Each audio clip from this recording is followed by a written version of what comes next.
నమస్తే జంగయ్య గారు. ఇప్పుడు మన ఉన్న ఊరి పేరు ఏం పేరు సార్ ఇది? రామకృష్ణాపూర్. రామకృష్ణాపురం. ఈ రోజు మనం ఈ ప్రాంతంలో బయో సీడ్స్ వారి దీప ఆ. మనం చూడబోతున్నాం సార్ ఈ రోజు. ఆల్రెడీ జంగయ్య గారు మీరు ఇదివరకే ఒక ఎకరన్నర మనం పెట్టడం జరిగింది. పెట్టినాం. ఆ ఎకరన్నర కూడా మీరు హార్వెస్ట్ చేశారు కదా. చేసాం. ఆ ఎకరానికి మీ దిగుబడి ఎంత వచ్చింది సార్? 30 టన్నులు వచ్చింది సార్. 20 టన్నులు వచ్చింది. అంటే సుమారుగా ఎకరానికి మీకు 20 టన్నులు వచ్చింది. 20 టన్నులు ఇప్పుడు మనకి ఈ ఏరియా పెట్టారు కదా, ఈ ఇయర్. మనకి ఎంత దిగుబడి వచ్చింది అనుకుంటున్నారు? ఇప్పుడు దాదాపు మళ్ళా ఒక 20 టన్నులు వెళ్తుందని అంచనా వేస్తాం. భూమి ఎంత ఉంటుంది? 35 గుంటలు ఉంటుంది. 35 గంటలు. ఇప్పుడు మీరు అక్కడ ఆ సాయిల్ పెట్టారు కదా, దీనికన్నా ముందు పెట్టారు కదా. ఆ.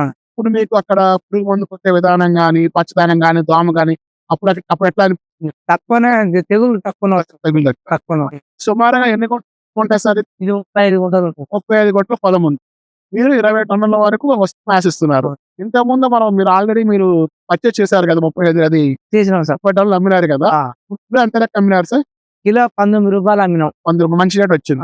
కాయ సైజ్ ఎంత వచ్చింది సార్ సుమారుగా మీకు? 6 కిలోలకు చిల్లర వచ్చింది. అంటే 6 కిలోలు 5 కిలోలు వచ్చింది. అంటే 6 కిలోలు 6 కిలోల కాయ ఎక్కువ వచ్చింది. 6 కిలోలు ఎక్కువ వచ్చింది. మీకు యావరేజ్ 6 కిలోలు కాయ వచ్చిందంటే మంచి కూడా వచ్చింది అర్థం కదా. మంచిగా వచ్చింది. ఇప్పుడు ఇప్పుడు ఈ క్షేత్రవయసులో మనం ఉన్నాం కాబట్టి ఇప్పుడున్న కాయ సైజును బట్టి మీరు ఎంత దిగుబడి రావచ్చు అనుకుంటున్నారు? ఇప్పుడు ఒక 20 టన్నులు రావాలనుకుంటున్నా సార్. 20 టన్నులు రావాలనుకుంటున్నారు. ఈ విత్తనాన్ని మీరు ఎక్కడ తీసుకొచ్చారు సార్? మేము మునుగోడు బెందురు బిందు